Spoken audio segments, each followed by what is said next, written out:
might be the best League Start build that I have ever played, and that is not an exaggeration in even the slightest. We have been pushing upwards into tier 14, 15, 16, Awakener 8 maps, while doing close to 200 stacks of Scourge and having seemingly no problems. Now, I have gotten quite lucky with some of the drops, and we'll talk about that here in just a minute, but due to some of the changes that I've made to this build, the defensives on this build are on another level. Compared to how this build played in previous leagues, as well as to most other builds that I've played in recent time, this build has tons of damage, tons of defensives, insane recovery, and honestly isn't insanely expensive to get going. It's easily handled everything that I've thrown at it so far. I haven't had pretty much a single issue up to this point, so I want to give you guys what has been probably my favorite League starter of all time, the Physical Traps Saboteur.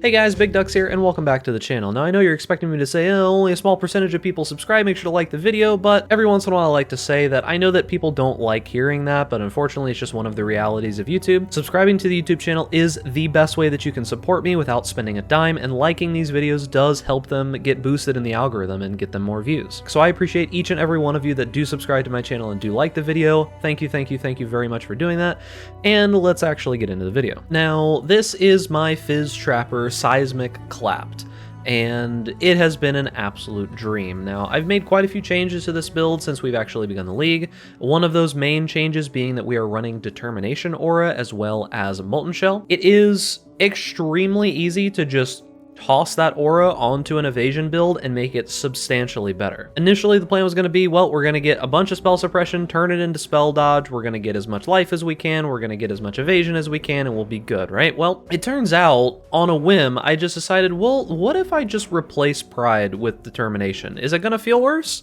The damage went down a little bit, but then I thought, well, I can probably just swap it back for bosses, right? Because I do have plenty of room on the build for gems, I've got extra space to put stuff in, so I can just easily swap it out with just like 2 button clicks right before the boss, right?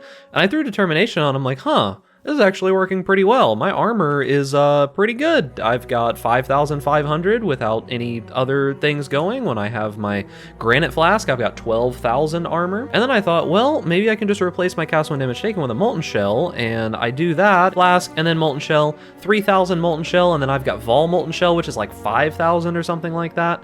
And it turns out we're pretty tanky. I decided that since we had found a way to deal with the one major downside of going spell suppression, which was physical spells, I decided that, yeah, we would probably just stay spell suppression.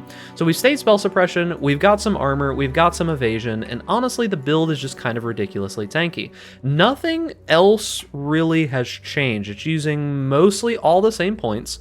I have swapped this over to Corrupted Blood now. We have gotten the Grace Mastery, of course, as I said before, but nothing else has really changed. One thing is that we are using Ghost Dance because I have like 600-ish Energy Shield right now, and essentially this is just anytime you have a Ghost Shroud, you just recover all of your Energy Shield, as long as I have flasks up. I'm also going to be using a Crown of the Inward Eye when I can get one. They're a little expensive right now. The cost is going down, as well as most of the other items from Sirius and costs are going down. But talking about my RNG, if you haven't seen over at my Twitch stream at twitch.tv/BigDucks, which you should go follow, by the way, there have been a few clips. It turns out, and if you want to not be spoiled on what happens with all this gear, go look down in the description because there's links to all those clips. But it turns out that my RNG has literally been turned to like 11 this league. The very first Chance Orb I used on an Ezomite Dagger turned into a Cold Iron Point.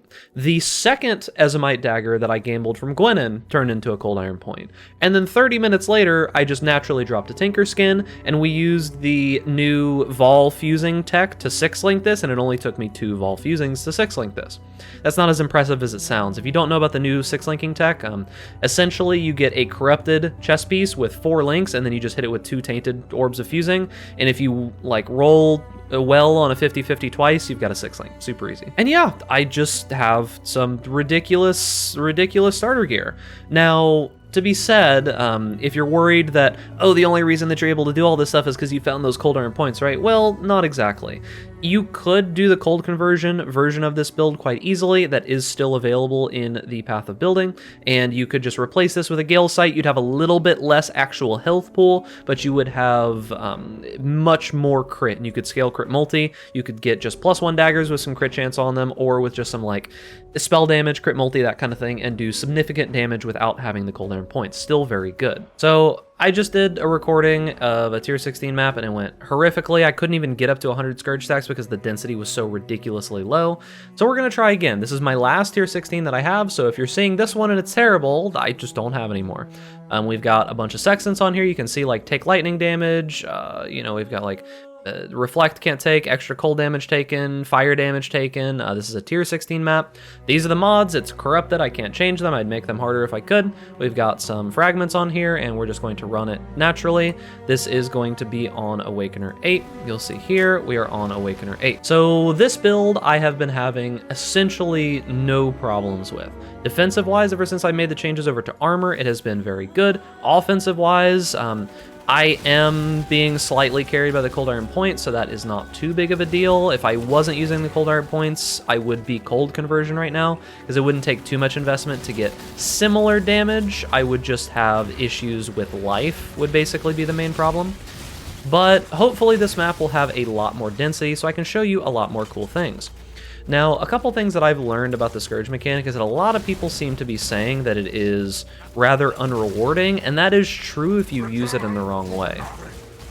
For me, it seems like in higher tier maps, it starts getting very powerful, but I do agree that it feels pretty bad throughout the mid-game.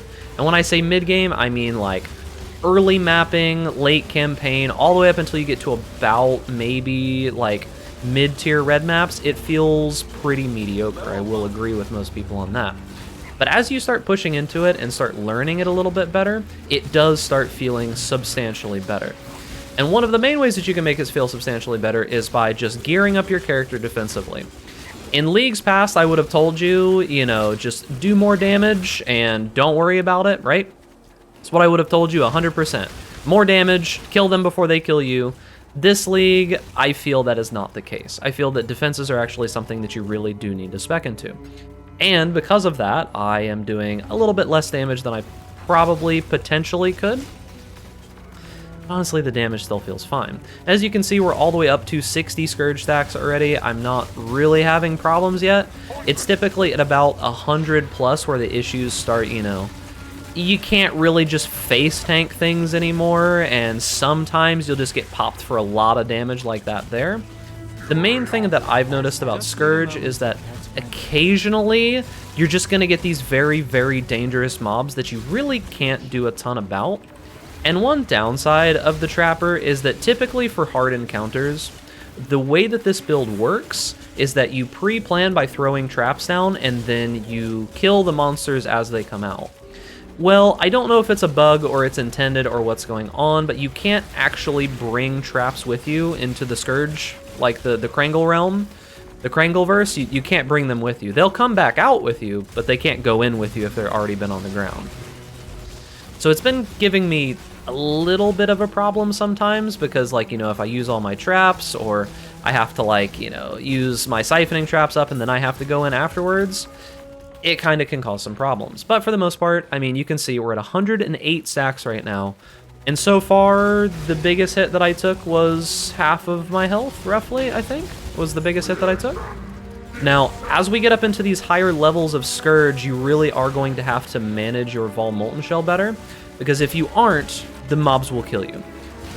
These Scourge stacks make you take 1% more damage per stack. Also, these Cirrus influenced mobs are a little strong.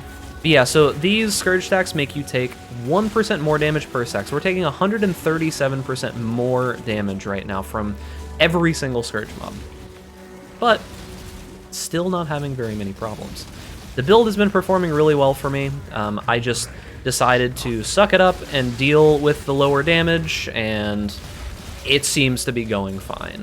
The highest Scourge stacks that I've personally gotten to so far was about 210, and then I just started getting one-shot by anything that actually did hit me at that point.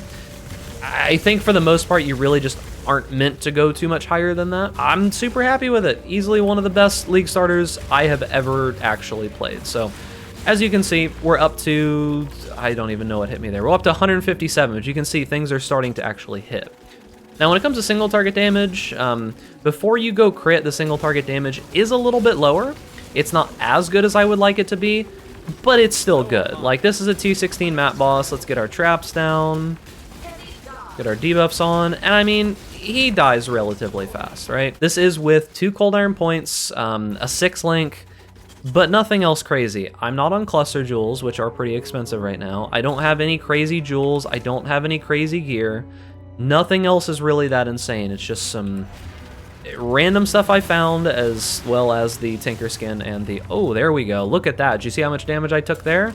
That's the kind of damage that you can expect mobs to randomly do when you're getting up to like 160 plus stacks. But yeah, easily one of the most powerful builds I've ever played as a League starter. Now, I have updated the path of building. It is down in the description of this video, as well as updated in the previous original video. It is going to be updated in this video going forward, though, so make sure that you do come back to this one going forward. I will mention that in the other video as well. I am super happy with this build. I feel like if you are a person who's getting into the League late, this is probably the build to go. It is exceptionally powerful. The price of Cold Iron points should go down soon-ish. I don't exactly know that, but they should go down a little bit. If you can't afford Cold Iron points, you can always just go with the cold conversion, which doesn't require any crazy gear whatsoever. Still does most of the damage and is just a little bit less tanky. So that's going to be it, boys. If you want a League starter, this is the one to choose. I'm pretty sure that this is just about the strongest League starter I've ever had. Remember, if you enjoy the content, like the video, subscribe to the YouTube channel for more content similar to this, and stay safe out there in Rayclast. And I'll see you guys in the next video.